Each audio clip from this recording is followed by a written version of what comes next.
As we sit down to record this, listeners, Willian has put Fulham 1-0 up against Chelsea. And can I just shock you? I like Willian. Despite what I said earlier, I think he's in the top 9 players in the world. Welcome to the Anglo-Italian pod. As always, my name is Rory, and I'm joined by my very good friend, Adam. Rory, it's been a blast these last few days, but more importantly, mate, how are you?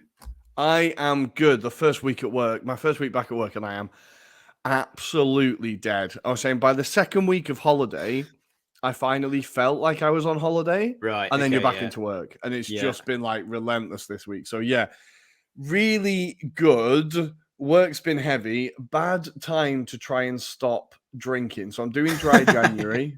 I've decided the next drink I'm going to have is going to be for the missus's birthday on the 17th of February. So I've got a bit of a stretch, but I thought about doing this and agreed to do it before I started work again. And now I've started work. I finished work today and I was like, Christ alive, I need a beer. So I think it's going to taste extra sweet in February when I finally get there. And hopefully my beer belly will have dissipated a little bit. We will see. But how are you doing, mate? I'm good, thank you. I had my first kickabout of the year yesterday. Nice. So I'm definitely feeling them today. It has to be said, I got one of those massage guns that really did help me a bit. Because I was feeling it this morning. But that said, it wasn't a bad performance, but you could definitely tell my touch was all over the place. It was those one moment of Messi, and then the rest of it was Chegos Rasiak. It was all over the place, basically. So, it's good to get in full throw. But more importantly, Rory, we have some fantastic football to talk about as well, haven't we? We definitely do. We have a lot of football. I feel like these cups, they're bringing the noise, bringing the fun. Our favourite competition, Coppa Italia, that we often say is ignored, we're going to actually not ignore it this time and give it a bit of attention. We're going to talk a lot of Coppa Italia because there was a few shocks. There was a shock, a close run tie, and there was a lot of drama. I feel like this was a really big week for the Coppa Italia. So we're going to talk Coppa Italia. We're going to talk EFL Cup, Carabao Cup, Worthington Cup, Carling Cup, whatever you know it as, Milk Cup. In the 80s, we're going to talk that. 4 interesting teams in the semi-finals, all with interesting kind of narratives heading towards the final. So that has been a lot of fun. Then, of course, we're going to give you the preview of the weekend, and we're going to do a little bit of transfer nonsense, a little bit of transfer gossip, see who's gone where and who could be going where. Yeah. But first, I want to take the spotlight a little bit. Or actually give the spotlight to someone who I think has deserved it more this season and has finally got it. Viewers will be able to see that I'm repping it for him. Listeners, I'm wearing my Norway shirt. Martin Ødegaard is voted Premier League Player of the Month. And I honestly couldn't think of a player who deserves it more. Rashford, possibly, but I'm going to say Ødegaard. I think he's been unbelievable this season in general.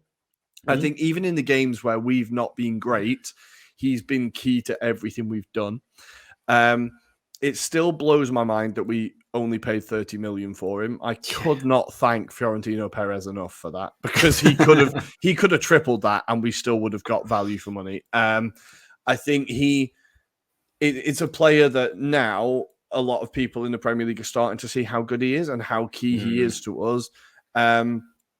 And I just want to give him his flowers, really, and just be like, Martin, you've worked so hard for this team all season. You've been outstanding, and you've got your like individual reward for it. I know that's not what he wants. He's focused on something else. But I think even with the type of player he is, he's a very skillful, flary, technical, beautiful passer. Just beautiful passer. But he also absolutely runs his bollocks off and does not stop. Yeah, I think he's like the biggest presser in our team. Like he is just. You can tell I'm a little bit in love with him, and I'm just glad that he's got his Player of the Month award. And I'm going to kind of throw it out there. Maybe we can put it on Twitter as well. Does he have a shout if he continues like this, and if Arsenal continue like this? Two pretty big caveats. Does he have a shout to get Premier League Player of the Season? Because I think he could be in the conversation if we and he continue to do this way, like play this way. I mean, certainly performance-wise, he's been up there and definitely deserves a shout-out, I think. But my one caveat would be that he's not been consistent enough during the whole season. Okay. Granted, though, the season is a marathon, therefore not a sprint, etc. And it does take time. I think with Odegaard, what I would say is there's times where he's maybe overdoing it. Doing it, and I think that comes with the maturity aspect. So he is still young. I can't believe we can like kind of look at him and say he's been about for a long time in terms of footballing aspects, but he's still quite young. So I think give him another season or two and you could see even better out of him, dare I say it. I think there's definitely shouts for him to be lauded up. I don't know. At this stage, I'm still undecided on my player of the season, but I would say Odegaard, just because he's annoyed me on fantasy football, that's why I'm not going to say player of the season. There you go. That's the real reason. It comes out now. That's why. No, that's absolutely fair. I think so far, I think if there's going to be, I'm so biased. I'm not going to give my opinion, but I think if there's a player of the season so far, it has to come from Arsenal at the moment because we've been the best team in the season so far. You can look at the table to prove it. But before I get too full of hubris ahead of North London Derby weekend, I'm going to let you cut me off, Adam. And we're going to talk about two players who have kind of restored the love of the game. Yeah, I think there's a really nice nostalgic story about both of them, but I'm going to talk about the first one, which is linked to Serie A. Technically B right now, and that is Genoa. In particular, we're talking about Domenico Mimo Crescito. So he has come back from retirement, believe it or not. He decided when he made that move to Toronto, he finished his career down there. In November, he announces a retirement, and Genoa were a bit short on players. And it's been announced, obviously, during the kind of Christmas window that he would come back. But the nice story about it is he's not asking for a lot of wages either in return. So it's reported at €2,274 for the month, which, is the bare minimum, apparently, that they have to pay a player.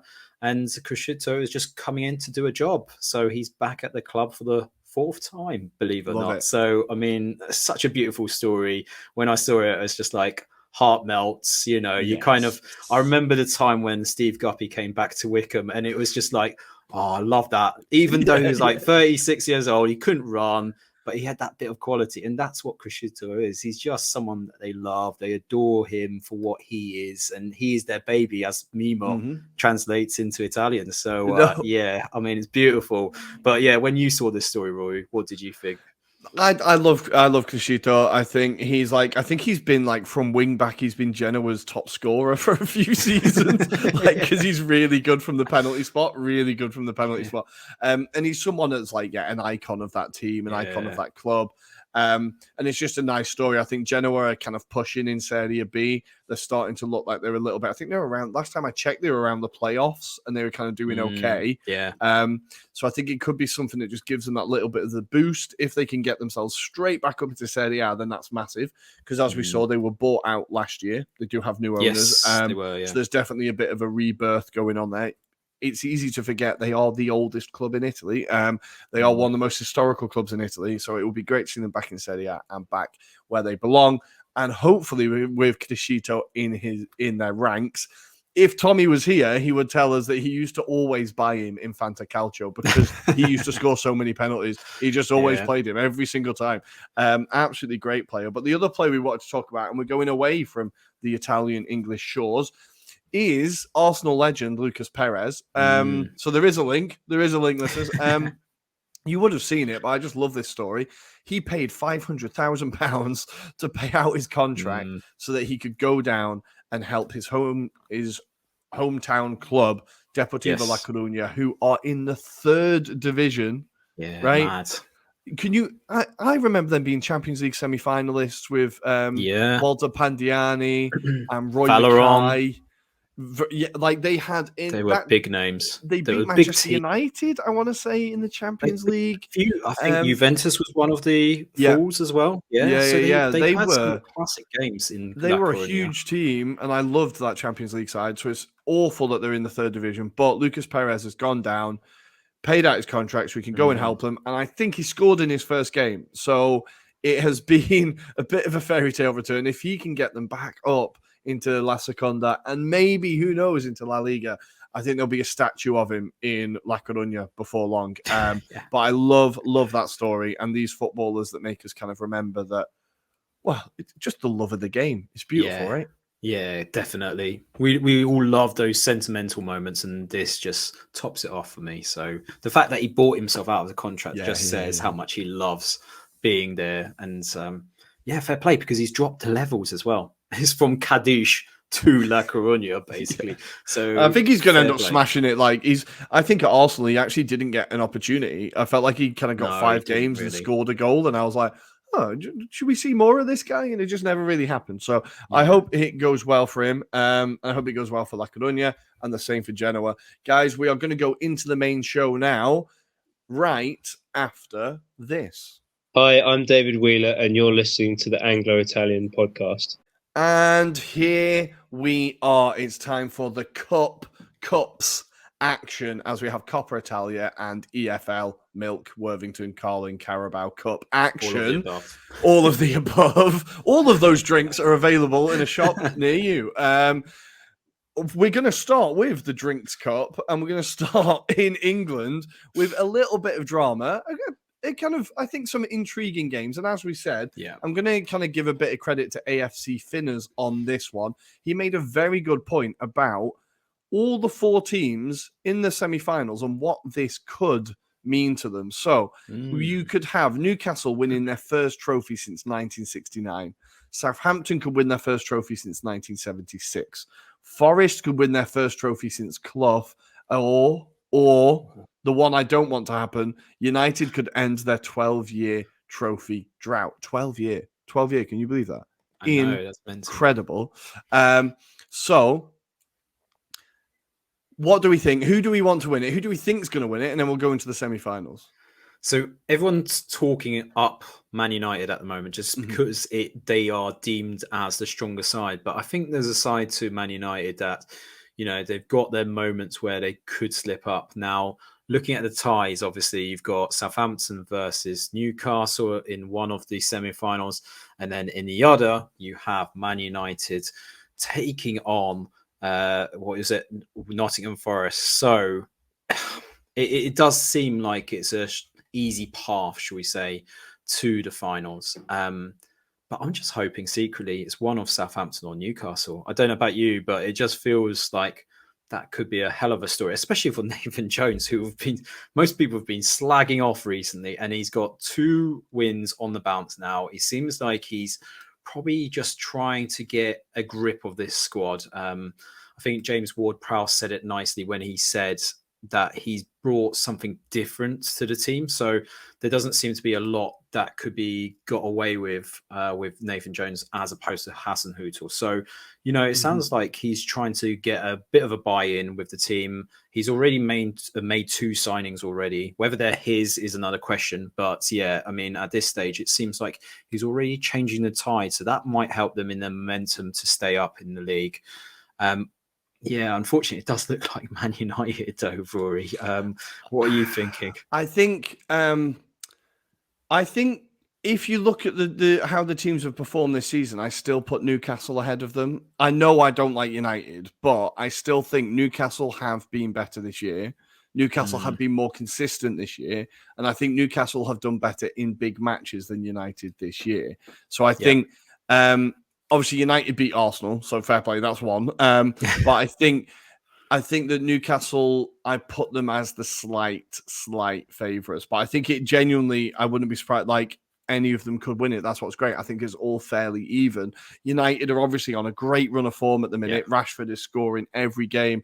So it does feel like now it feels like they're the favourites. But when the semi-finals come along and when the final comes along, I don't know what form United are going to be in. I don't know what state United are going to be in. Whereas I think with Newcastle, I can kind of predict what level they're going to be at. They seem just more consistent. So I think that, for me, is why I put them slightly ahead of them. But we'll start with Southampton, because that is the story of the round, without a doubt. How did they beat Manchester City? Now, we've talked about Nathan Jones. He's a manager who kind of confuses me a bit, because at Stoke, he looked like he was way out of his depth and was on the verge of crying a lot of the time. And then at Luton, he massively overachieves on the smallest budget in the division, gets them into the playoffs. Like, incredible achievement. And I just can't get a grip of him as a manager. But like you said, with City, it feels like he's starting to implement, with Southampton, it feels like he's starting to implement a bit of a system. And they were playing some exciting, quick, fluid, counter-attacking football, like cutting City apart, and the two goals were beautiful. Like, how did they win this one? I think there was a combination of maybe Man City maybe didn't anticipate Southampton to do what they did. And certainly in the second half, they did seem like they were a bit more trying to go through a bit more directly with their play. But the element of it was Southampton's goals were really good as well. Like, obviously, Djenepro's goal was incredible. Like, just there's a bit of like fortuitous aspect to it, in the sense that he kind of lobbed the goalkeeper Alvarez, wasn't it, in goal for Man City. I am just double checking. I have quoted the right goalkeeper. It's Ortega, even, sorry. Ortega, sorry. But apart from that, though, like, City were a bit sloppy on the ball at times, reliant on the likes of De Bruyne to really inspire them. There was even moments where, Grealish was lashing out at, Southampton players, which you don't normally see him get wound up, but he was clearly wound up on this occasion. And I think they've just lost their heads. I mean, Haaland had to be brought off the bench, as did a number of their players. They did carve out a few opportunities. Gundogan, for example, crossing in to Alvarez, who, if it was Haaland, I'm sure he would get a better connection on the ball. But even when Haaland did get his chances, they were kind of half chances. Southampton's defence did really well. They did a solid job. I just want to call out the performance of Kaletakar. Kaletakar, who not a lot of people would have known from, but he had a superb match, marshalled that defence alongside Salisu. We know Salisu has his moments, but yeah, he was also quite strong in that defensive lineup for Southampton. And it just felt like Southampton had a plan. They executed it really well. Pep got undone. It was just the lack of know-how. They just didn't know. They didn't seem to have a clue. And, fair play to Southampton. I didn't expect that performance, potentially. I thought they would maybe struggle in this match. But also, maybe it's telltale signs of Man City. Got a few players that are coming back from World Cups, maybe a bit of fatigue setting in now. Maybe they need something that's going to boost them a bit, and potentially it might need to rotate their squads a bit more. So it's interesting, because obviously we're thinking right now, that's the Cups. You've got Champions League still. You've got this kind of push on Arsenal at the moment. So it might kind of work in Arsenal's favour at the moment. But all of Arsenal Twitter was like, for God's sake, Southampton, just let him go through. Just let him go through. We need City to have a two-legged semi-final. We need them to have that. Yeah. It's kind of annoying that they've gone out. But I think taking away from getting away from the title race and all that, I actually want to give Southampton like their plaudits, because I think this is a squad that is like a really young squad. What they did is they went and bought a load of children this summer, and then they've been very short-sighted with the manager and gone, why isn't it working away? Right? And you're like, well, you did sign just 18 and 19-year-olds. Like, I don't know what you were expecting. Yeah, exactly. So it's a really exciting squad. There's a lot of quality there. I don't know if they're going to have enough to stay up, but I think at times it's a very exciting team to watch, and there is a lot of ability there. So this is like them on a good day with City on a bad day. This is what they're capable of. So I think it's a moment that could really ignite their season and could see them maybe make a bit of a push up the table, because that is like, this is what the cups are good for, right? It's a good distraction for the teams battling relegation. It's a good kind of like, I forget about that now, just play your football, but then it can be used for momentum. So I think it could be a huge result. For City, I really hope it's the start of a blip. I really hope it's the start of, like, infighting and everything, but I honestly just think it was a bit of a bad day at the office. Calvin Phillips wasn't match fit, and you could kind of see it.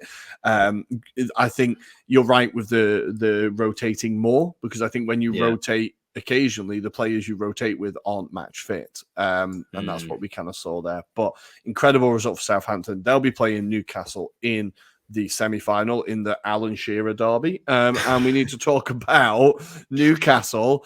No matter how the Newcastle fans celebrated, nobody celebrated quite like Joelinton. Arrested this morning for drink driving. That is how you celebrate getting into a semi-final. You're not in Brazil anymore, son. You will get caught for it. Newcastle 2-0. Goals from Joelinton and Dan Burn. Dan Burn delighting us all with a TikTok dance, is it? I don't know. Yeah, it's certainly new craze, isn't it? The Dan Burn craze. Certainly, every video that I've seen of Newcastle fans, they've been just doing that or trying to imitate it at least. I think, some of them haven't really understood what he was trying to do. And it's kind of very simple. All you have to do is put your two legs together and just be a bit more. You can do it on camera now if you want, Adam. You can do it on camera now if you want. Another time. I'll do it another time. Maybe after a few beers. But there you go. I'll be a bit more fluid then. Fair play to Newcastle. I think they took advantage of a very poor, it has to be said, Leicester side.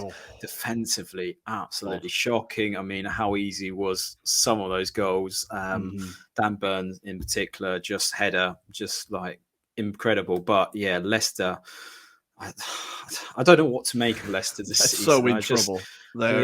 They're so in trouble. They do these moments where they yo-yo up and down, don't they? There's no consistency to them, and I don't know.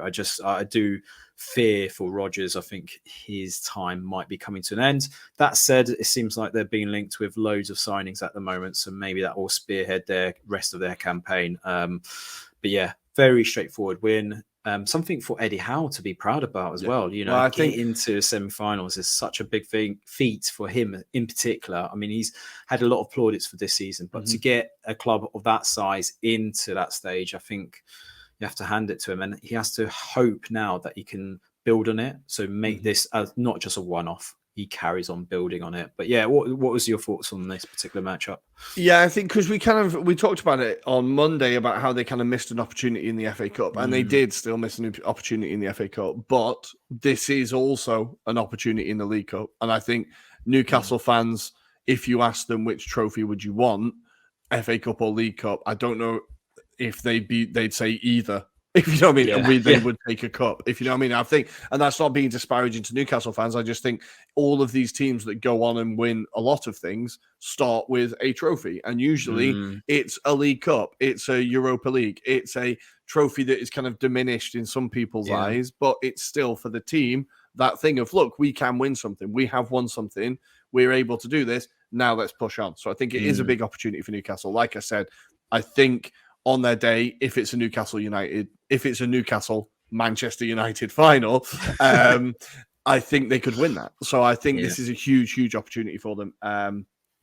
And despite all the background stuff, I would be very happy for Newcastle fans to see them celebrate their team win something, even ignoring everything behind it. I would think it would just be nice for Newcastle fans. So I hope they do it. But elsewhere, we did have Nottingham. I'm going to go Nottingham Forest against Wolves. A weird, the first of the social media derbies. It feels like these two teams are really starting to get a little bit of beef. So obviously, we'll take you back to the beginning of the season where. Now, let me get this right. Nottingham Forest put up the post with the little puppy dog saying playtime. And then Wolves won, so they put up the picture with the axe in the tree, and it said Notts Forest in the background as an extra little dig. Well, now Nottingham Forest have come out swinging and have put a picture of their former player, Morgan Gibbs-White, playing with the little puppies, and it says playtime's over. And it's a really beautiful little shot across the bows on social media. Now, what I did notice about this game, not a lot of football, really. The football was fine. There were some good saves from Dean Henderson. Bolly didn't celebrate, but he was the one player who didn't wind anyone up. What I saw throughout the game was just loads of players winding up the opposition fans, which I love. Yeah. In the penalty shootout, it was either ex-Wolves players giving it to the Forest fans or ex-Forest players giving it to the Wolves fans. It seemed like there was quite a bit of crossover in the squads, and I hadn't noticed until I saw it. So a really antagonistic game, which you love. And you could see that just the game meant so much to those fans, right? Both sets of fans would have loved to see their team in the semi-finals. Before we get onto Forest, I do want to say, I think Lopetegui is actually we're seeing signs from Wolves now. We're definitely seeing signs. Jimenez gets his goal. It was a tap in, but I think Jimenez getting a goal is a great thing for him and for Wolves. And it seemed like they're really starting to play exciting football again. A lot of the moves they were making, I was like, oh, this is Wolves. This is what I'm used to seeing. Not the kind of dross that we saw towards the end of Bruno Lage and under Crew Alexandra legend Steve Davis. But now it does feel like Lopetegui appointing him before the World Cup was fucking brilliant because he's obviously had so much time to work with that team. Like, have you seen improvement in them? Yeah, definitely. I think there's signs of improvement. I think the earliest indication I saw of this was when Lopetegui was kind of announced to the club. There's a scene, I don't know if you've seen it on social media, where Adama Traore is like kind of training in the background, and he calls him over and says, like, how are you doing, son? And like, you could sense that his like confidence is really low. Obviously, he's come off that loan spell at Barcelona. He's back at Wolves. No one seems to love him at the moment. No one seems to know what to do with him. But he's like, don't worry, we'll sort it out. We'll get the best out of you soon. And I get the sense that he's going to work with that squad, but he's also going to add and attract players. I think that's the key for Wolves is he's going to attract players. Obviously, they've got Jorge Mendes, who's the main kind of pinnacle in terms of bringing these Portuguese youngsters / players into that squad. But I mean, if you think about the caliber, I think Lopetegui is a fantastic manager to have. You think about it, about only a few years ago, he was Spain and also Real Madrid manager. It's mental to think that they can attract that kind of quality manager to their team. And I mean, there's certainly more confidence in that Wolves team from what we saw at the beginning of the season. I think that's very telling. But obviously it didn't turn out for this match. And obviously another season to kind of dwell on cup competitions. But definitely for the confidence for the league, they are building something right now. Yeah. I think we're just seeing a lot more intent from them and a lot more direction, a lot more idea. And I think Lopetegui is a weird one because I've always heard how great he is. And obviously, I don't watch a lot of Spanish football, but then the only thing I know about him is that he walked out on Spain the day before the World Cup to join Real Madrid, wasn't very good at Real Madrid, and then his Sevilla side were terrible. And I was like, oh, is this guy any good? But I don't know. I haven't watched much La Liga, so I think seeing the improvement in the Wolves team, I'm like, okay, they've got a serious manager. I think they've got a serious manager. For Wolves, Steve Cooper, bloody hell, what a job he is doing. I think, look, they are still they're still kind of down there. They're definitely not out of trouble. But they're definitely not what you wouldn't, if someone said to you, say the worst teams in the Premier League this season, I don't think they would be the first teams that came to your mind. Okay, first three teams, worst teams in the Premier League this year. For worst teams in the Premier League this year? Well, it's Forest was to begin with, right? I think I know my three now, but... Do you? I don't know. I just think there's too many clubs that are being brought into it. I think there's going to be quite a mixture going into it. Go on, you say yours, and I think if someone asked me who have the worst 3 teams been this season, I would say Leicester, Everton, and Southampton. I would say have been the 3 that I've just been like, they are awful. Yeah, I think I agree with you on Leicester. Everton, definitely. I almost want to say West Ham because they've been so West Ham, poor. that's not a bad shout, to be fair. I want to say them, but I know Southampton have been worse than them, technically, based on results anyway. But West Ham have been very poor.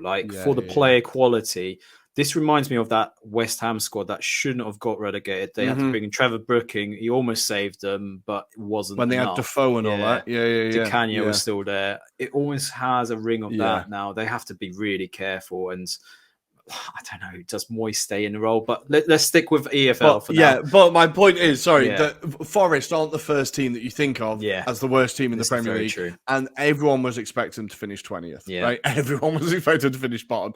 But I think what Steve Cooper's done, we've talked about it, they brought in 100 players and he's finally found 11 that are working. And they're going to bring more in January because why not? But I think I think he's an incredible manager. I think he's going to be like the next English manager that people are talking about, like they were Graham Potter before he accepted the Chelsea job. I think he's like the next exciting English coach.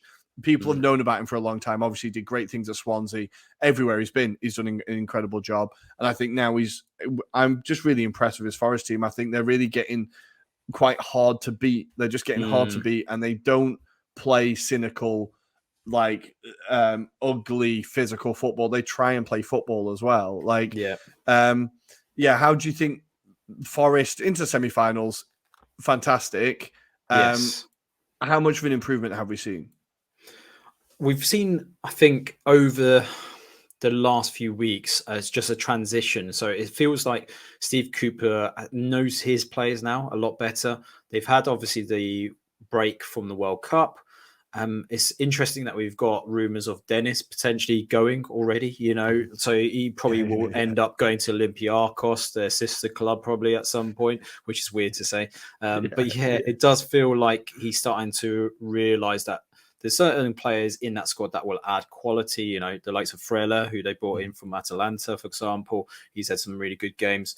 But even like those players that they thought would do well at the beginning of the season, they're not kind of there as much now. And I think he's just getting the right mixture. The team that is playing consistently, I don't know.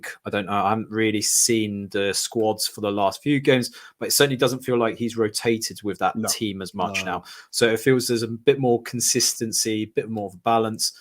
And for once, you're starting to see maybe a goal threat, which I think was the kind of big thing that they missed. Equally at the back, they seem a bit more solid. So, I mean, this is a problem I would say is arguably some of the games that they could have got points, they should have won early in the season. So it does put a lot of pressure on the big games, against the bigger teams to get results now. But that said, football's football. It will kind of have twists and turns. You never know. One team that is supposedly doing well, like your Spurs, will probably screw up. So that will please you, more importantly, Rory. And yes, Nottingham Forest fans might stay in the Premier League. I still hope, personally, that they do and give Cooper a chance anyway. But fantastic achievement. I hope they do stay up. And I have to say, Morgan Gibbs-White has actually been a very good signing. I still think they overpaid, but if he keeps them in the Premier League, then they've not overpaid. If he keeps them in the Premier League, they've paid exactly what he's worth, because he would have paid it off. I think it has been an incredible signing for them. Fair play. I didn't know that much about him before he went there. We do need to finish with Manchester United, Charlton. And Rashford continues. He's now scored in 6 consecutive games for United, as they have won 6 consecutive games. He is in the form of his life. It's beautiful to see him playing with confidence and a smile again. And you're like, oh, we've got Marcus back. It's beautiful.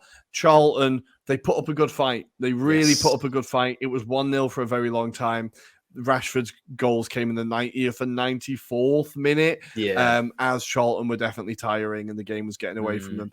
The third goal was definitely like, just, oh God, can you finish yet, please? Like, it was a bit giving up.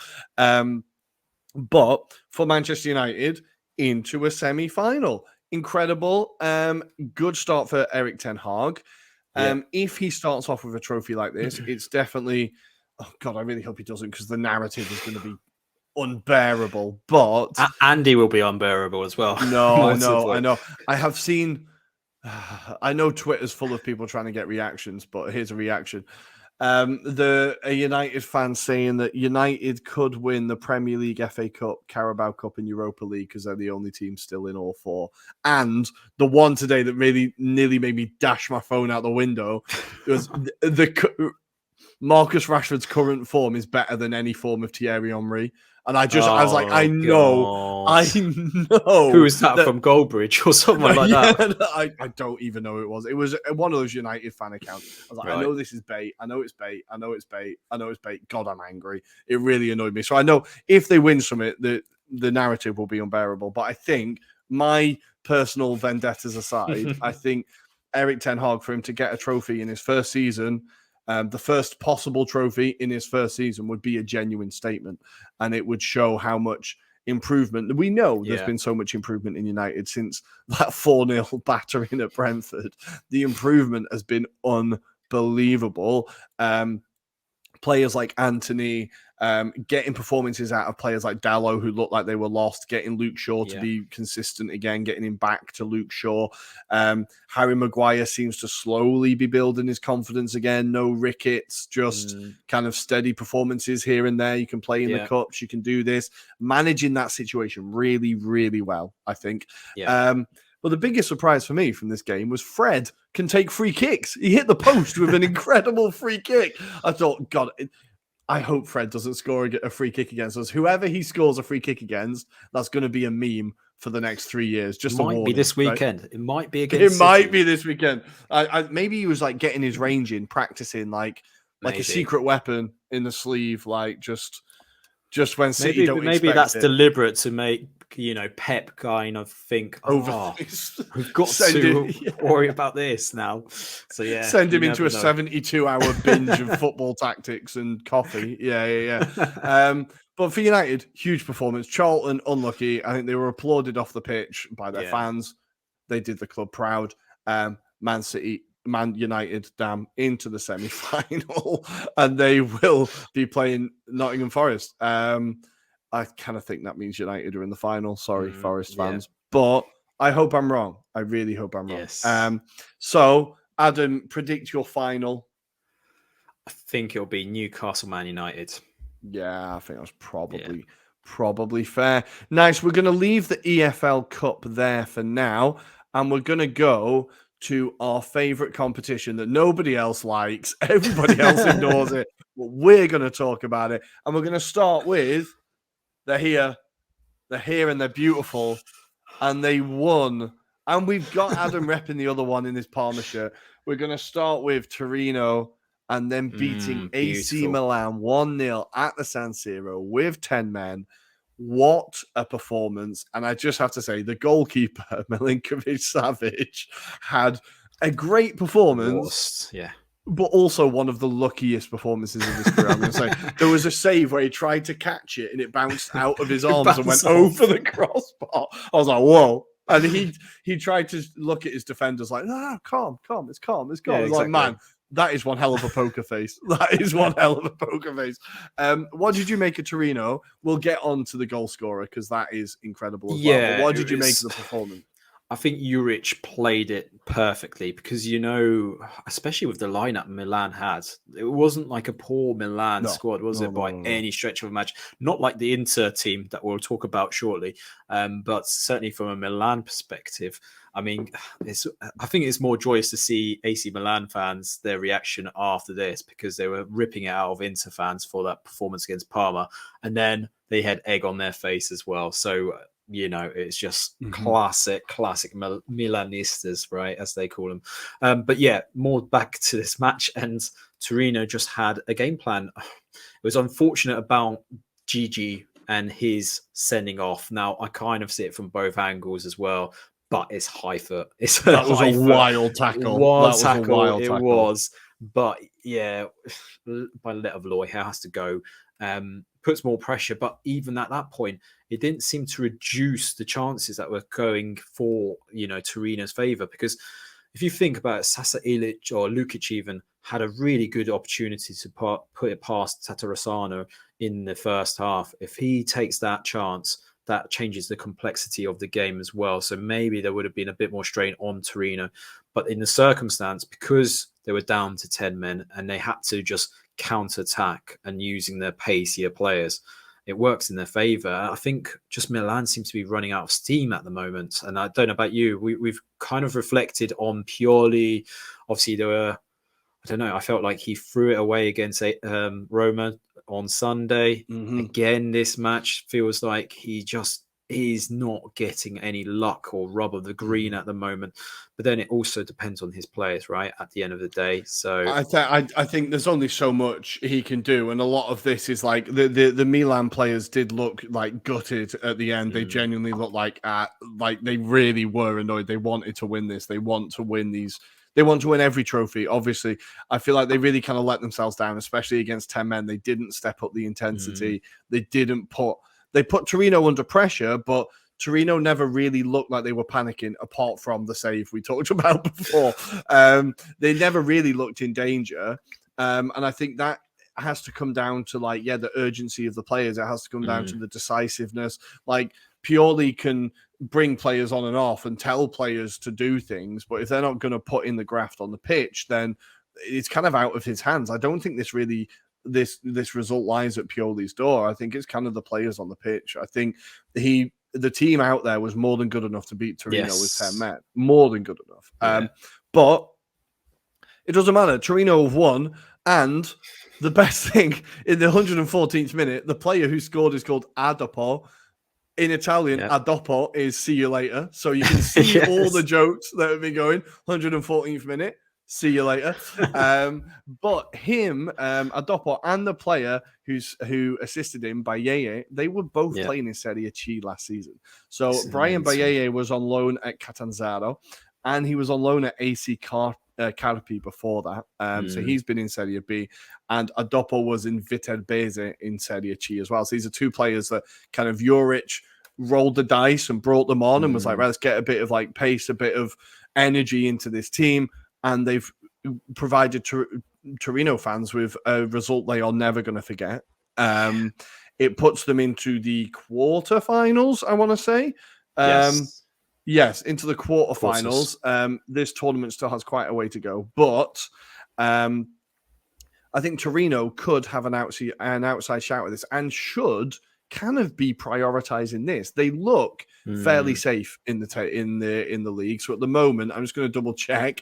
At the moment, they're 10th on 23 points. Remember that the teams in 18th are currently on 9 points. So Torino are definitely safe. They're not really within touching distance of the European spots. So for them, the cup, they should be putting all their eggs in this basket, really, and being like, when it comes to the quarterfinals, semi-finals, really go for it. Because I think for Torino to win something would be amazing. I would love to see Torino fans have a day in Turin where they can celebrate and it's not a black and white party, right?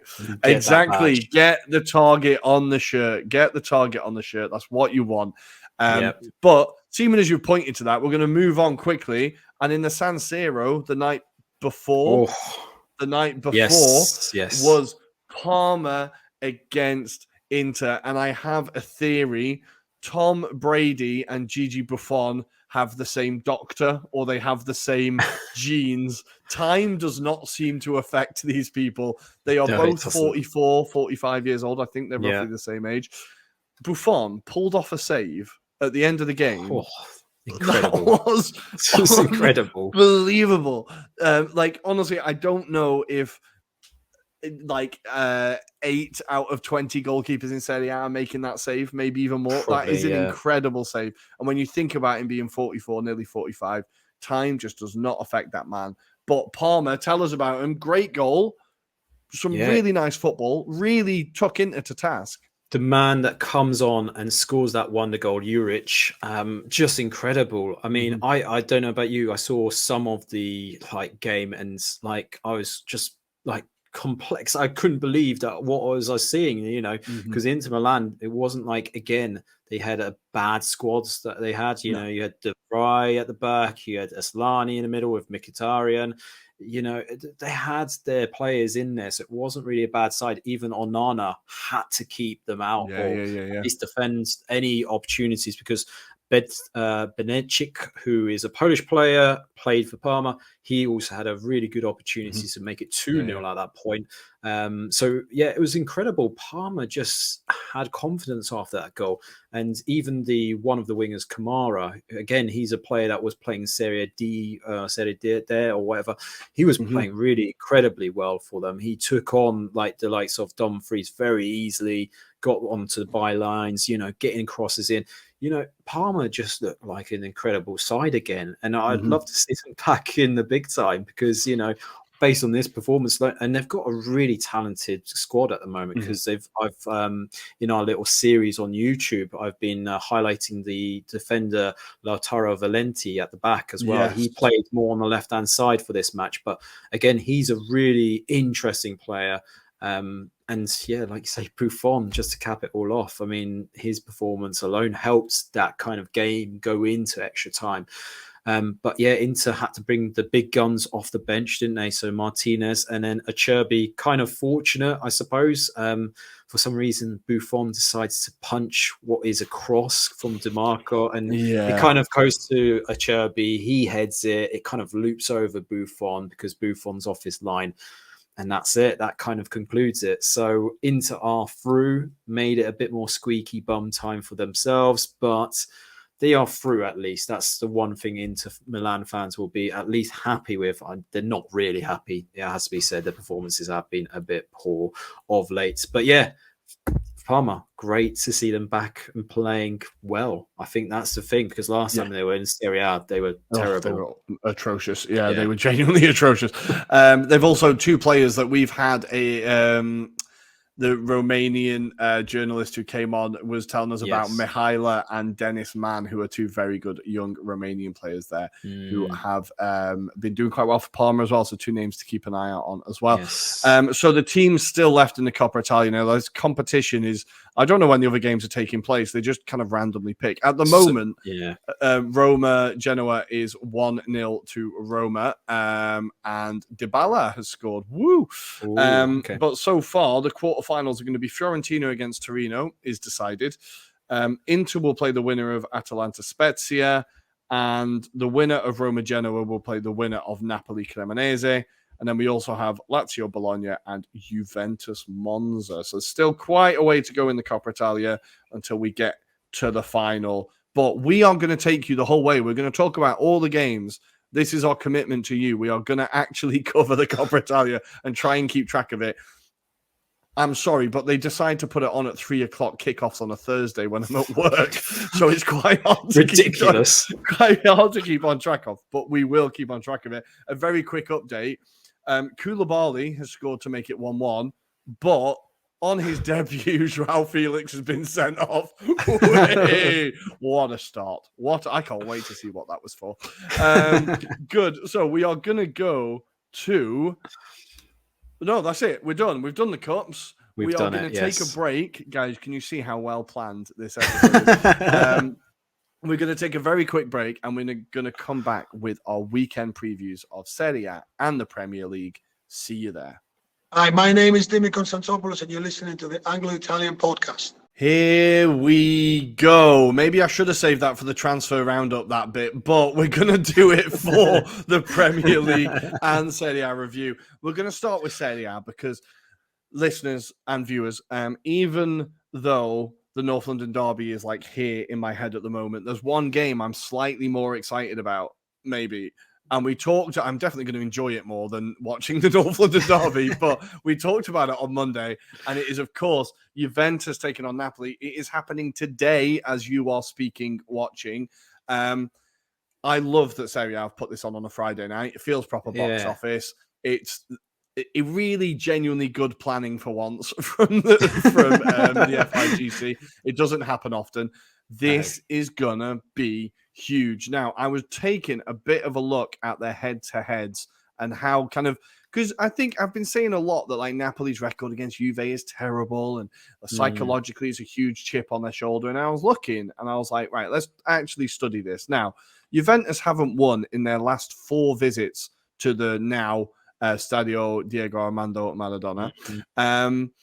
Spalletti, though, his record against Juve is pretty terrible. He's played 29 games against them. He's won 3, drawn 6, and lost 20. Now, you have to remember, he was also in charge of Empoli for a while, so it's kind of skewed a little bit, but he has also managed Inter. He beat them once with Napoli, which was last season. They won 2-1 at home, goals from Politano and Koulibaly, and he beat them twice with Roma. Last year, they drew 1-1 in Turin, Chiesa and Mertens getting the goals. So the record's been a bit better than I expected. Juve last won in Naples in 2019, and for context of how long ago that was, the goal scorers in this game are Emre Can, Pjanic, and Callejon. 3 players I think I haven't heard of since, since that game.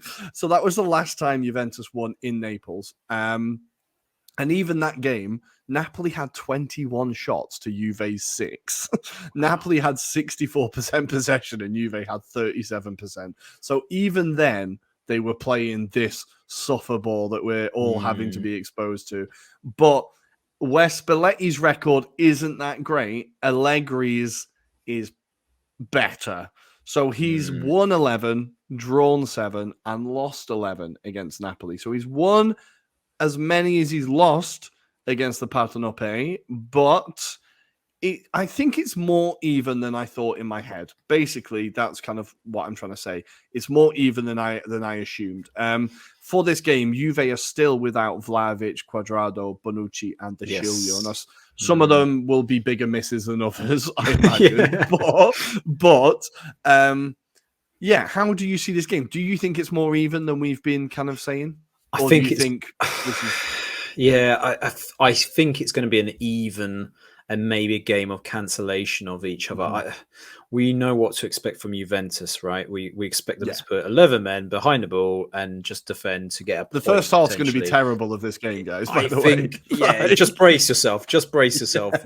Whatever we kind of talk and say, yeah, it could be a good game, just go the opposite way and kind of brace yourself because, I think for all the will, Napoli will try and break them down, though. However, I will kind of say that, and I think it will be down to the tactics that maybe Allegri decides to deploy. Does he go with a 4 at the back, or does he go with a 3 in defence with wing backs? I think he's likely to go with a back 5, if I'll be brutally honest.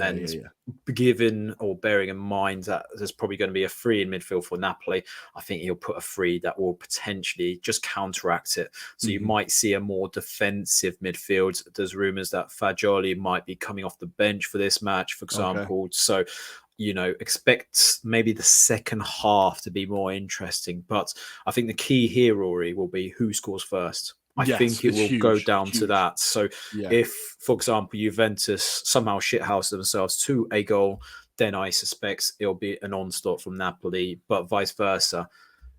Could Spalletti spring the surprise on Allegri by scoring a goal and then setting up to defend? That could be the interesting dynamic here, that they use it to counterattack them. So potentially, again, does he kind of roll the dice and go for more of a defensive kind of like counter-attacking side, So I'm thinking Elmas has been in very fantastic, good form.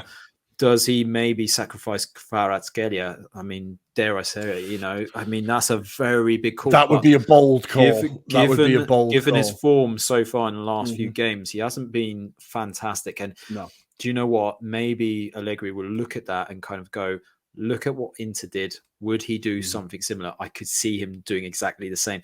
So in Spalletti's head, maybe he kind of tries to mix it up, go for someone like Raspadori and Osimhen in that attacking lineup, and then have that front 3 that would normally go, but drop that into midfield just to counteract it potentially. I mean, what about you? Where do you think it's going to go? Because I mean, there's a lot of battles on the pitch as well, right? There's a lot of like little kind of one-to-ones, right? Well, this is it exactly. I think the midfield is going to be really fascinating because we've seen a player like Lobotka who's been unbelievable at kind of dictating the play and dictating kind of everything that Napoli do kind of starts and goes through him. And I think if Juventus decide to go for that kind of ball breaker midfield, like kind of players that are just going to disrupt play, then that could really kind of hinder Napoli. But what I think it is it's just going to be on the transition, as it always is with Juve. If Chiesa is now, I don't know if he's going to start or if he's going to come off the bench, and I don't know which one is better for Napoli. I don't know if it's better for him to start and just tire himself out and he goes off at the 60th minute having done not a lot, or if it's terrifying that he comes on in the 70th minute and you're like, oh crap, we've got to deal with him now. So I think either way he's going to be a danger, and I think he is the player that, as much as Juve are going to be thinking of a plan for Kvara, Napoli need to be thinking of a plan for Chiesa, because anything Juve do attacking wise is going to come through him. Also, we've talked about Milik. It's kind of written that he's going to have a moment in this game. I think Napoli need to not think about him too much. Just don't think about him too much, because I feel like we've talked about there's enough psychological drama going on here. I think throwing Milik in could just distract them. But I think it's all about how Napoli deal with the transition, and with their wing backs so often getting so far forward, they need to make sure that they're able to get back again, because Juve are bloody quick on the break, and that's what they do. They break and they score. When they go forward, they tend to score. Like, they don't have many shots, they don't have many attacks, but they don't concede, and they score one a game. So it's like, I think it's just all about how Napoli deal with the transition. It's going to be a fascinating game, even if it's not entertaining. Just seeing how the managers deal with it, because we are looking at two of, as much as we might not enjoy Allegri's tactics, we're looking at two of the finer tacticians in the league. I think between Spalletti and Allegri, like two managers who tactically are very good. So I think it'll be an interesting battle. Listeners, you know who we want to win. We've been fairly obvious with it throughout. I just hope Osimhen scores. I just really hope Osimhen scores. And as many Napoli players score as possible, because my Fantacalcio team is like roughly 90% Napoli players at this point. So it will be a great game. Friday night lights in Naples. Holy hell, it's going to be incredible. That atmosphere is going to be amazing. But I think we're going to leave it there for that game. And we're going to move on to the other games in this league. And next, we're going to talk about, I think I'm going to go for Milan Lecce, because I've got a bold prediction, and I'm going to throw in a little bit of Napoli chat there as well, as Fulham have just gone 2-1 up. And that's not why I'm saying this, but I had a bold prediction this weekend. I think this weekend is going to be where we get all the upsets, right? So I think Fulham are going to win. I think Napoli are going to win. I think Arsenal are going to win. God damn it, that's going to bite me in the arse. I think United are going to win. And I think the upset in Serie A this weekend is going to be Lecce beat Milan. I think it's going to be a 1-0. I'm going to put Strefezza as the goal scorer. Oh, okay. And I think they're going to be the 5 results this weekend. We'll see how it goes. But this game, I've got a real feeling. We've talked about Milan and how they've been wobbling, been wobbling. And Lecce have been really, really good at home. They've been very hard to beat. And I can see them. I got flashes of you. Remember when Milan, did they draw to Benevento through that goalkeeper, or they lost to Benevento with the goalkeeper in the last minute? Yeah, I remember that. Seasons ago. Maybe it's the yellow and orange strips. It just reminded me. But I kind of had a feeling about this game. I was like, oh, yeah, I think Lecce can do that. Like, you've been enjoying Lecce this season. How do you see this game going? I love it. And I think the other element is that pitch. I allude back to the potato pitch, because that's a nightmare. But that's the element of you're going down south, Milan not in great form. They need to grind out a result. And I think they will struggle. Like you say, I think they will struggle. Lecce have been in good form. The fact that they are mid-table and nowhere near kind of struggling near the bottom, I think that really helps their case. and they've been really interesting to watch this season. I've been most impressed by Colombo as well up top. He's on loan, for example. So again, a player I don't think he will play though, because if I believe it right, he's obviously on loan from Milan. I might be wrong, so potentially he might be missing for this match. But that said, they've still got some quality players in that side. And Bruschetto in that middle of the park as well will be quite big. Be interesting to see if Umtiti could get a run of games as well, because he's been playing quite good recently for them. It'd be good for him to continue that. You've got Valdemiro Falcon in goal, who is critical. He's a goalkeeper that I really rate. Can't believe Sampdoria let him go. But again, not a player that could do really well on the day, and they probably will have to rely on him because the firepower that AC Milan do have, that would be really critical. But Tonali is missing for this match, so it'll be very interesting to see what combination they play in midfield. De Ketelaere, we haven't mentioned him in the midweek game, but again, he was on. He hasn't been really doing much. He was unlucky in the midweek match against Torino, but by all accounts, second half, he just weighs off by the side. He doesn't seem to, once a few misses go by, he seems to get a confidence issue at the moment. So he's a player that I think could benefit from just a loan spell. Just go out to another Serie A club, I think. Just build a, Torino, for example, could be a good shout. But I totally back you on this. I think Lecce could get a result. I would say a draw, just because I'm going draws all at the moment for the whole weekend. Why not? Why not? Why not? The thing is, I need to keep my voice down when I'm predicting Lecce wins, because my baddie girlfriend is going to be very angry if I'm predicting that they're getting 3 points. So I do need to keep my voice down. But elsewhere this weekend, we do the other game that kind of piqued my interest, whet the appetite, was Roma taking on Fiorentina. Now, we've talked about Fiorentina. They've just beaten Sampdoria 1-0 in the Coppa Italia, starting to get a bit of form together. I think before the break, they weren't doing particularly well, but now they're starting to get a bit of form. They've won 2, drawn 1, beaten Samp in the Coppa Italia. Barak gets the goal, pod favourite. And I think this is a game where Fiorentina could definitely spring a surprise, and we know that Roma have kind of flattered to deceive a little bit. Roma are now unbeaten in 5 in Serie A. Their last loss was the 1-0 loss in the derby against Lazio. So they're kind of quietly getting a bit of form together, but they're not really impressing, are they? They're not. I think there was a lot kind of hype around Luka Jovic and what he could do for this squad. There's a number of rumored departures. Whether that happens this weekend or next is going to be interesting, because Gonzalez, who on last game week scored, he's rumored to be in Leicester, apparently signing new agreement to transfer down there, which is very odd.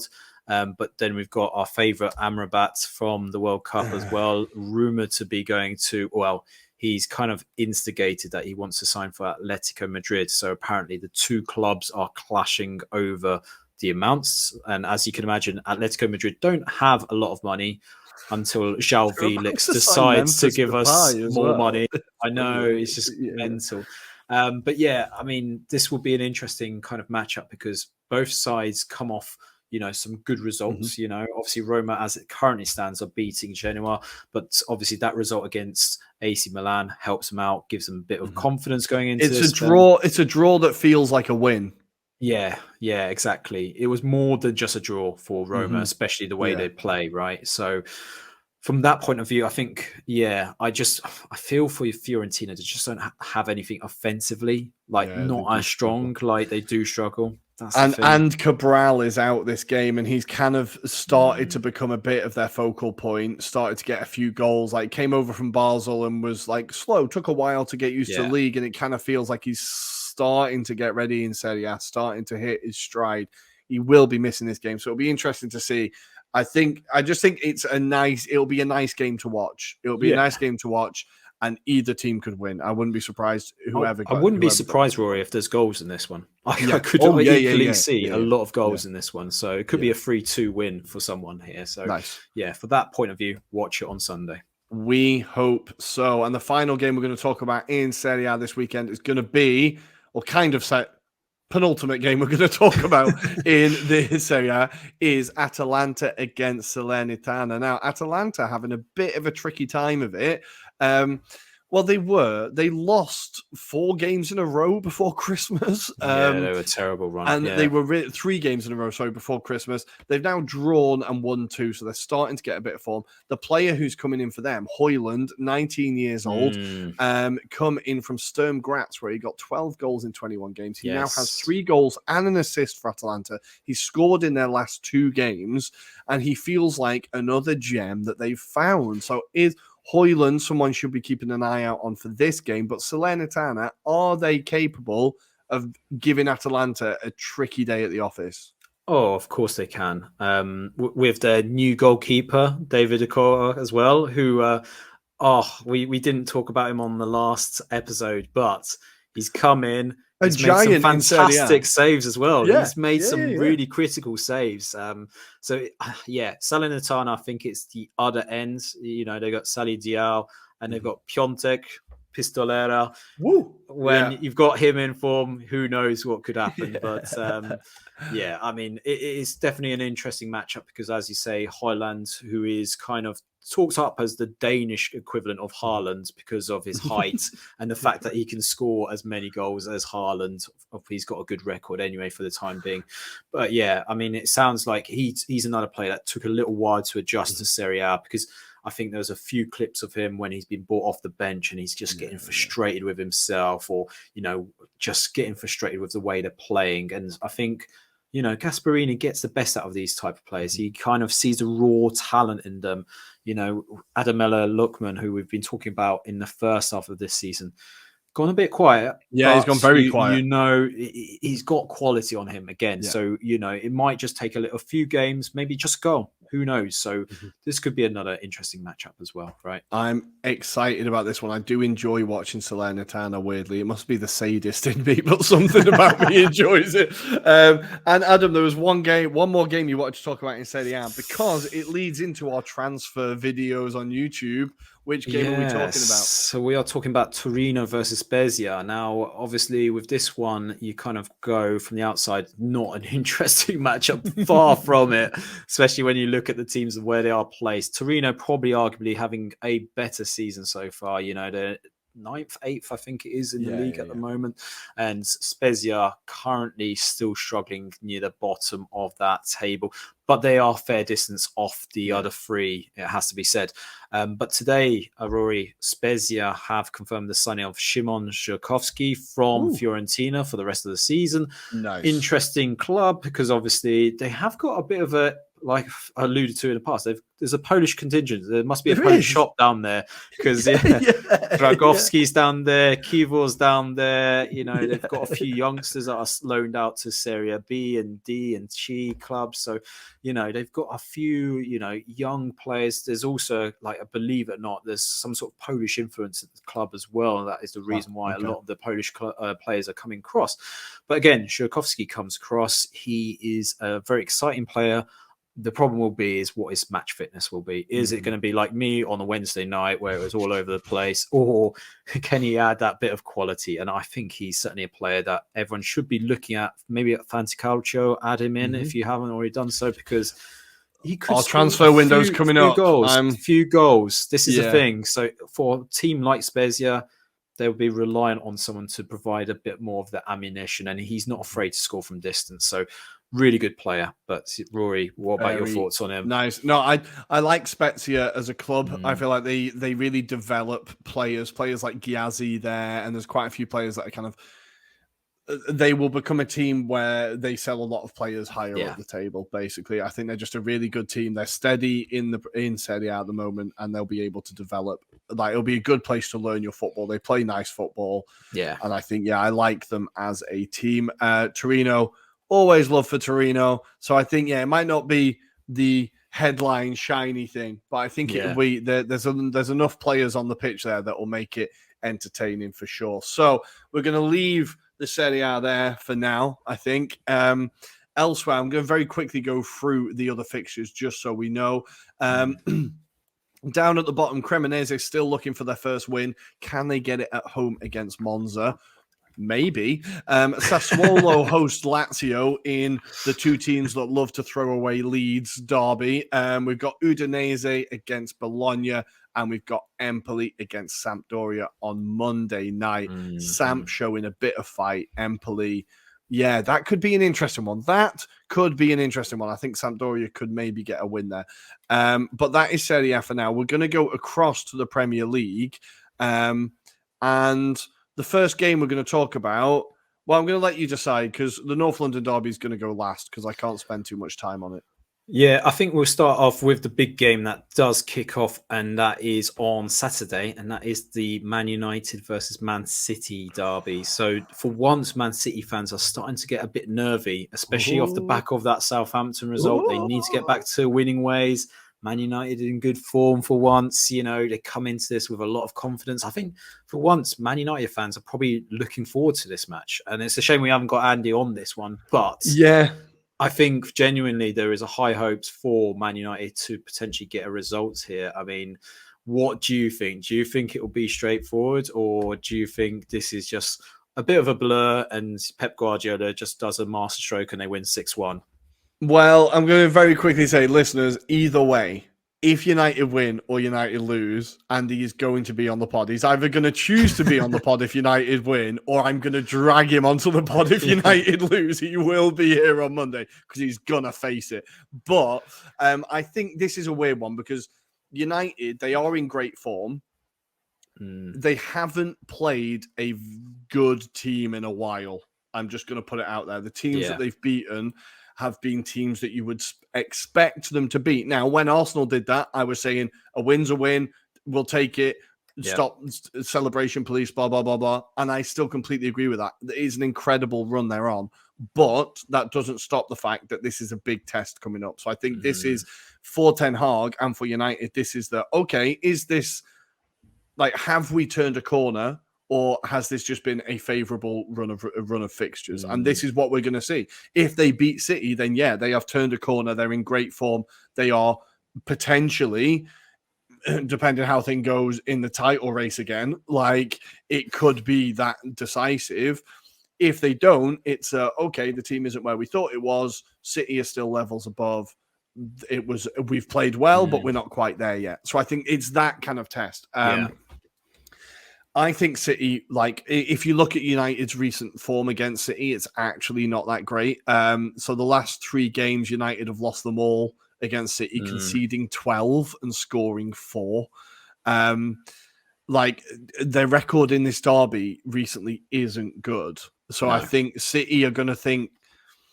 I think when City lose a game, generally, they're very, very angry. And the next game, they absolutely batter someone. Yeah. And I think I wouldn't want to play City after they've lost. Because you just like they're going to come out and absolutely slap you about. So I think if the first 20 minutes of this game are going to be absolutely key. I think if United concede in the first 20 minutes, it's game over. If United don't, and they're able to keep City kind of not frustrated, but able to kind of impose their game on City, then we've got a game. But I think it's all about the first 20 minutes, because if City get a goal, I think then it's just game over, really. Don't know about you, but it seems written that McTominay is going to start and he'll just do his typical rugby lunge, like tackles. Yeah, he'll just go park, bloody suplexing players around the pitch and not getting booked. Like, yeah, I don't know what it is. Yeah, he's definitely going to be there. And of course, the Fred free kick goal, which we talked about, the Fred free kick goal is definitely coming. That's definitely coming. But no, I think what's really annoying is, from an Arsenal fan, can both teams lose? Can we have that? I don't want United. It's called winning. A draw, Rory. It's called a draw. That's the one. That's the one. I don't want United winning and being like, we're in the title race. But I also don't want City to win because they're in the title race. So yeah. Oh, it's complicated. But yeah, it should be a very good game. Usually lots of goals in this derby. Yes. Usually lots of goals. So it should be a banger. Another derby we have coming up on this weekend is Forest against Leicester. Now, I'm just going to very quickly talk about this game because we've talked about the teams today already. Literally, in one sentence, Leicester need to get a win here. Yeah, they just need to, don't they? But they're facing Forest, who you just can see it written. It's going to be 1-0 win to Forest, like 90 plus 4th minute or something like that.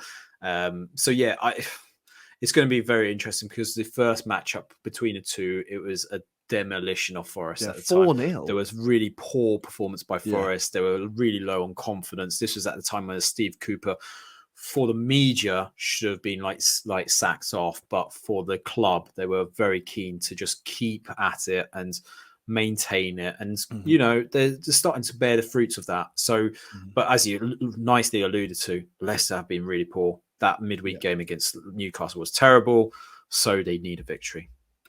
Yeah, this is huge. It could be a huge kind of like hang your hat on it moment. Elsewhere, we're going to very quickly do Brighton versus Liverpool. Last time it was 3-3, and it was De Zerbi's first game in English football, and we got our first glimpse of the roller coaster that is De Zerbi ball in England. It's fair to say that he's kind of settled in now. Brighton have scored 14 goals in their last 4 games. They've won 3 and only lost 1 to the mighty Arsenal. So they are definitely in form. He's clicking it, like they are playing his football. They're exciting. They are attacking. They are hard to handle. And they're against a Liverpool that can't keep a clean sheet. How do we see this one going?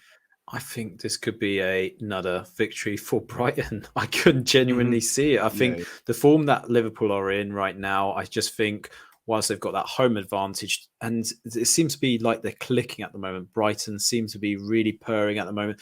So I just think this window is going to be very interesting to see if De Zerbi can just get 1 or 2 players just to add to that little mix that is going on.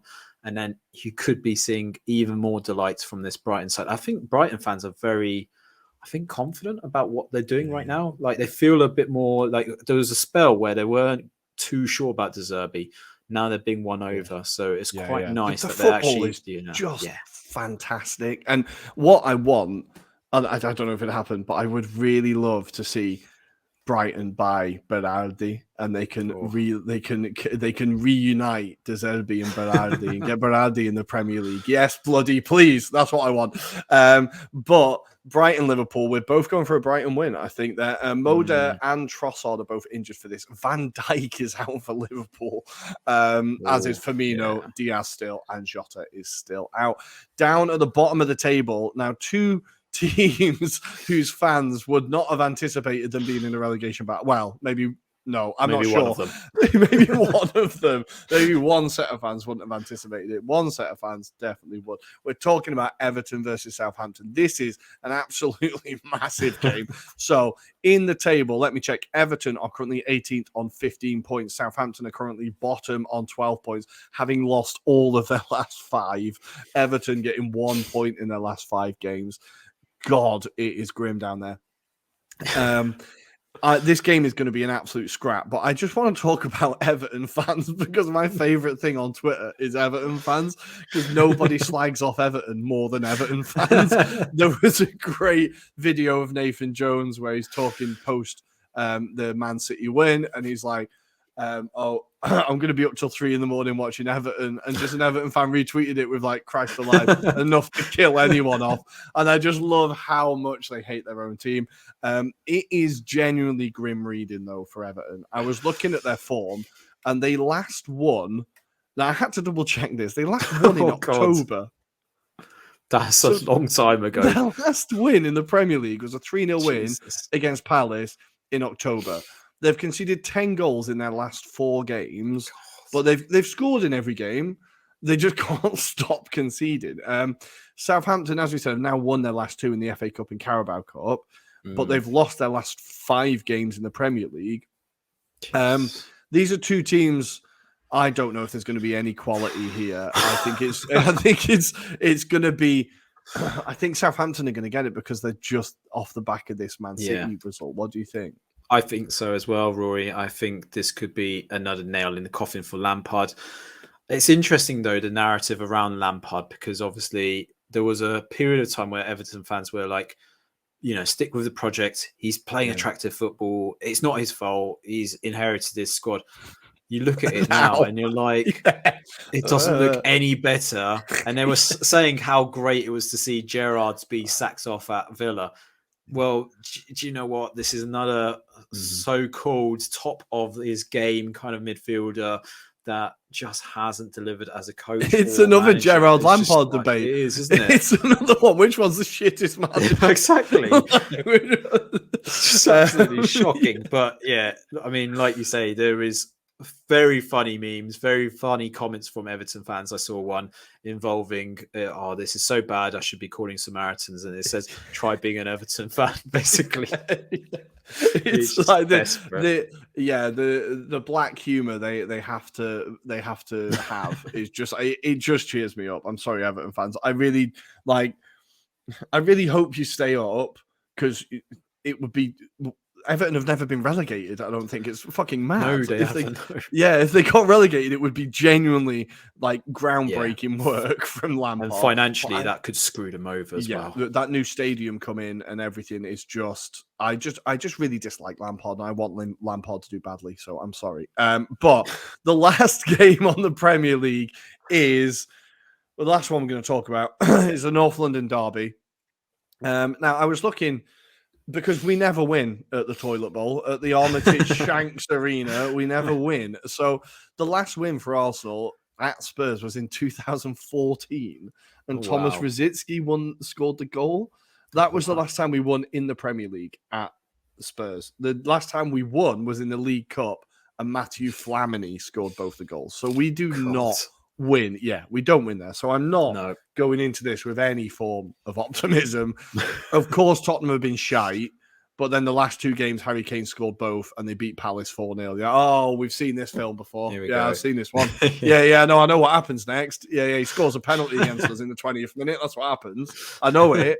It's coming, and it's not going to be a penalty like last year. I'm absolutely shitting myself. On form, we should win this. We shouldn't be worried. But we are. I think, again, this is another game that Tottenham have been crap in first halves. And typically, we've been very good in first halves. So I think it is absolutely vital for us to just, run at them first half. And just try and get... Because Tottenham do not score in the first half of games. They only score 70 minutes plus when Harry Kane wakes up. I think it's absolutely vital for us to get the early goal, for us to get that first half, absolutely bombard them and just get it done. Because if it goes into the second half and it's level, then I think we lose it. I hate Derby weekend. How do you see this game going? Well, this is it. I was just having a look at what players are off injured for Spurs. So there's some big names there. So Richarlison is one of them. Yeah. You've got Kulusevski, who is the player that Spurs have been kind of touting as the one inspiration that they are lacking at the moment. Well, they rely on him. They do. On him. This is the thing. Yeah. Bentancur is going to be a doubt. I don't think he's going to make it for this match. And I was just trying to have a look at Romero, because obviously he was on the bench against Portsmouth for the league. I think he's going to be fit for this one. I think he didn't obviously appear, or he did appear, for against Crystal Palace. So, but I just think there's something in it about the back line for Spurs that, you can talk about the rest of the squad and say, you've got a fairly decent matchup with Arsenal. However, it's that defensive line. So what Arsenal have to do is, there is that kind of mentality of, this is North London derby. It is different to any other game.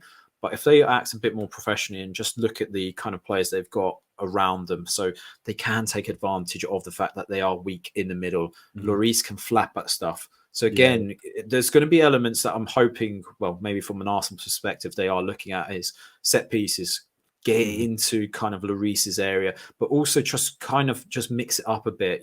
They can play it, obviously. And I think there's going to be some obvious outlets. Saka's going to be targeted. So Arsenal fans will be waiting for that yellow card to appear. One day it'll arrive. It happened against Oxford, but then obviously there was the betting scandal. So and that was the irony. Yeah, that was the suspicious bit. That was the suspicious bit. Someone got booked for fouling Saka. That never happens. Exactly. But and there's so many little elements.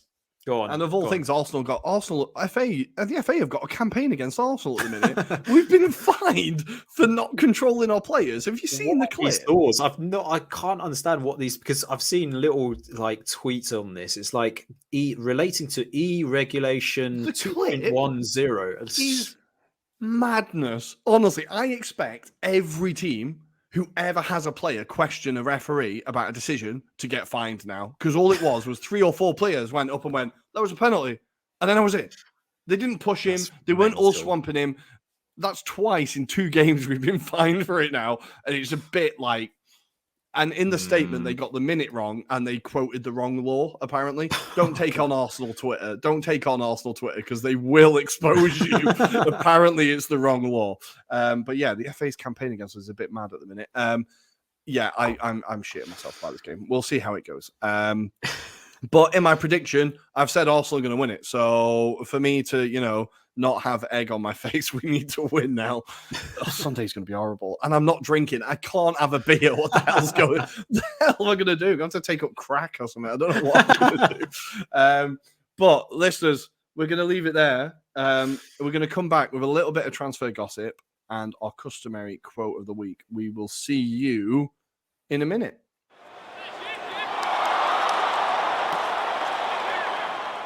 Here we go again, and it's time for the transfer roundup. We're going to talk a little bit of transfer business, and we've kind of teased a little one. The first one I'm going to talk about, João Felix confirmed at Chelsea.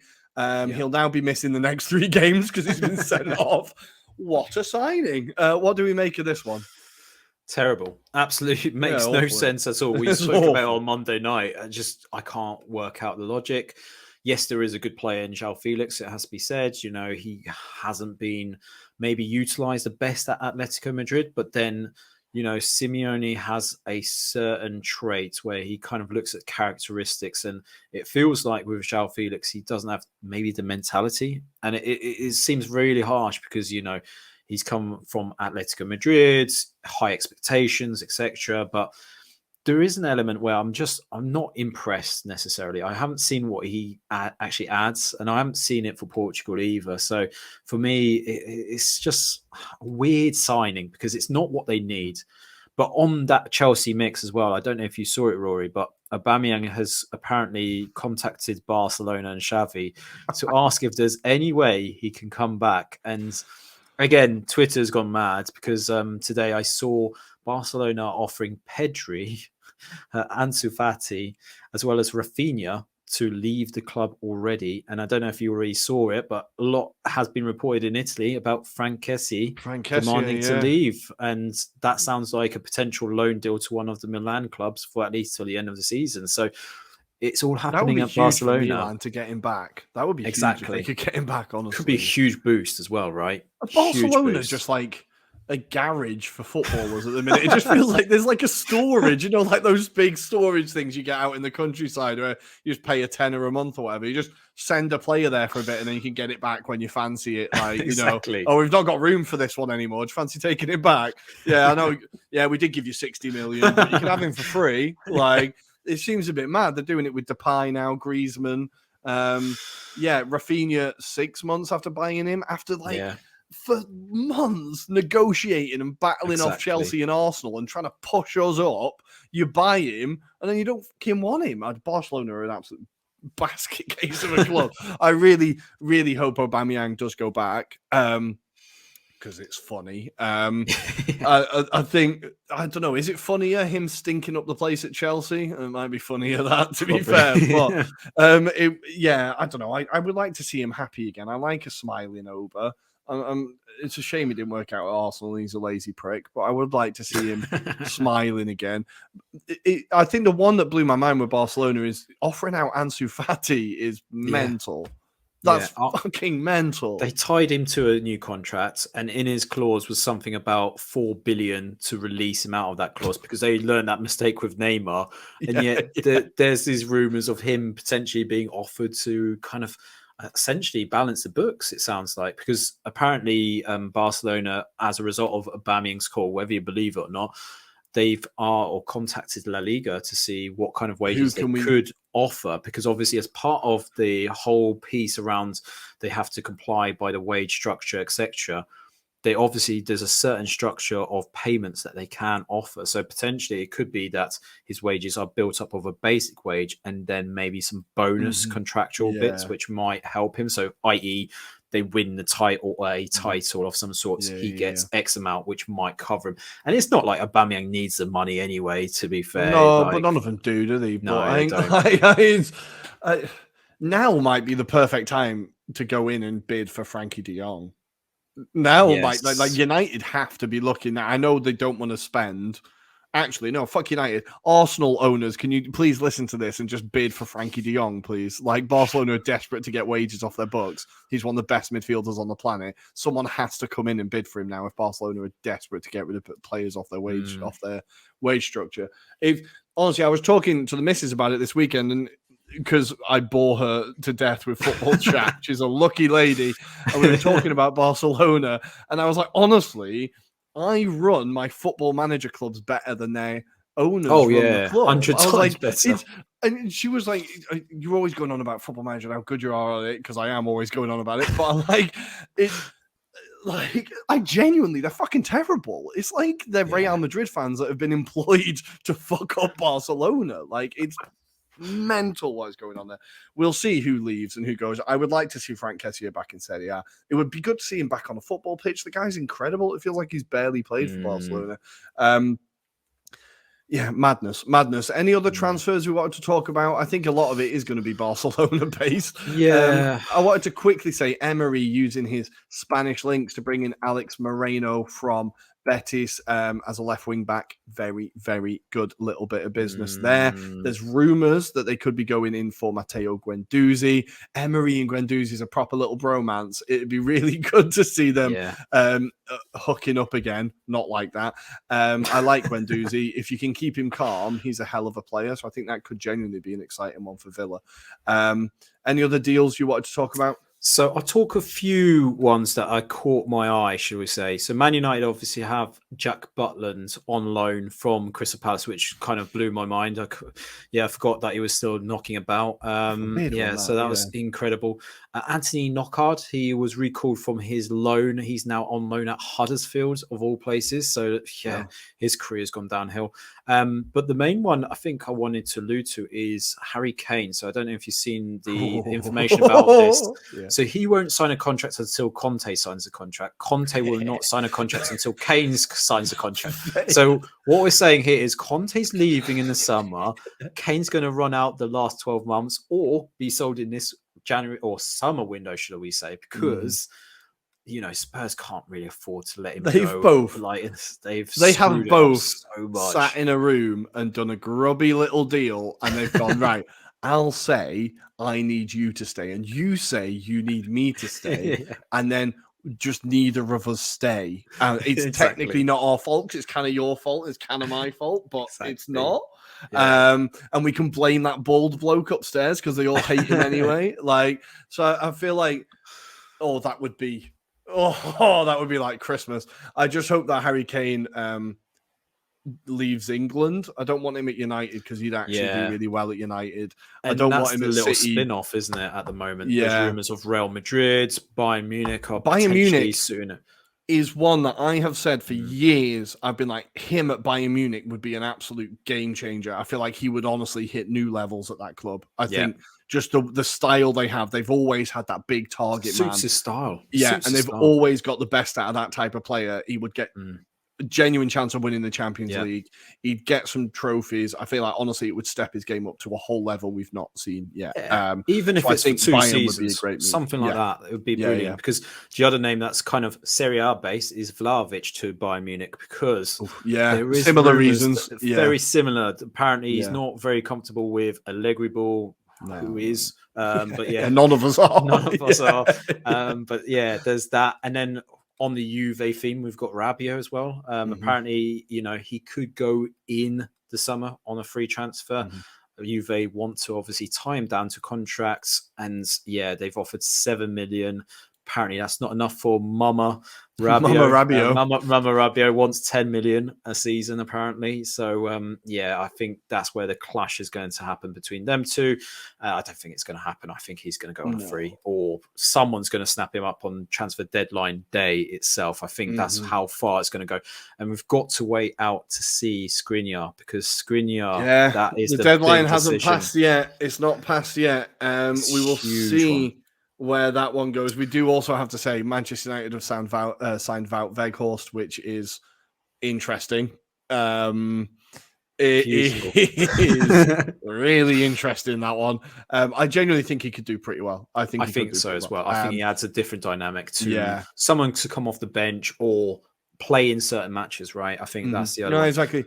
I think it's a clever little bit of business, that. I think it's actually a clever little bit of business. So fair play, United. Before we close off, Napoli. So there's 3 big signings. So obviously, I mentioned on Monday's show, Bartosz Baraszynski coming from a loan from Sampdoria. There's 2 names that I don't know if you've seen this, but Onahi, obviously, Azzedine Onahi, very good tournament at the World Cup.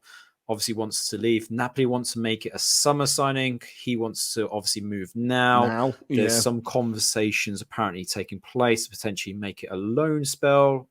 So, it's a bit messy there. The other one, though, interesting. I don't know if you've seen it. Walid Chedira to Napoli. Yeah, Barry fans are getting very, very angry. Barry fans are getting very angry because all of Serie A are looking at Walid Khedira now, and all the Barry fans are like, no, fuck off. You can take him in the summer, just not now. Like, this feels like for Barry, this season is like a real push, and they're like, look, we'll sell you in July. Can you just get us promoted first? I've started following a few baddie accounts on our Twitter, and they're also hilarious, but they are absolutely fuming at the fact that they could sell the best player they've had in decades in halfway through a season. Napoli apparently are looking at him. He was up in Milan. I saw on his Instagram he was in Milan a week ago, and he was kind of with various people on his stories, and I was like, this doesn't seem sounds like positive. He's talking to agents, doesn't it? This doesn't seem positive for Barney. A player who we could be keeping an eye on. God, please don't leave. Just stay until July, please. But guys, we're going to leave it there for the transfer. We've overran massively today, so bonus content for you guys. You're welcome. And with that, we are going to end with our customary quote. But before we do, as always, please follow us on Twitter at Italian Anglo Pod, on Instagram at Anglo-Italian Pod. Follow us on TikTok. Subscribe to us on YouTube. It's all Anglo-Italian Pod. And keep an eye out on our social media. Still big announcements coming. It is coming. Yes. Adam, anything to say before I do the customary quote? No, great pod as ever, and I look forward to these weekend games. So, yes, cannot wait for Monday's show, that's for sure. Beautiful. And the quote is from Spallettone, Grande Spalletti, talking ahead of the game against Juventus, where he said, Allegri fits the Juve motto that winning is all that matters. Here in Naples, we're all about heart and soul. Maradona played here, won here, and in winning here, he showcased how beautiful football can be. We can't play our football without a nod to that aesthetic legacy. Have a good weekend, guys. Ciao, ciao.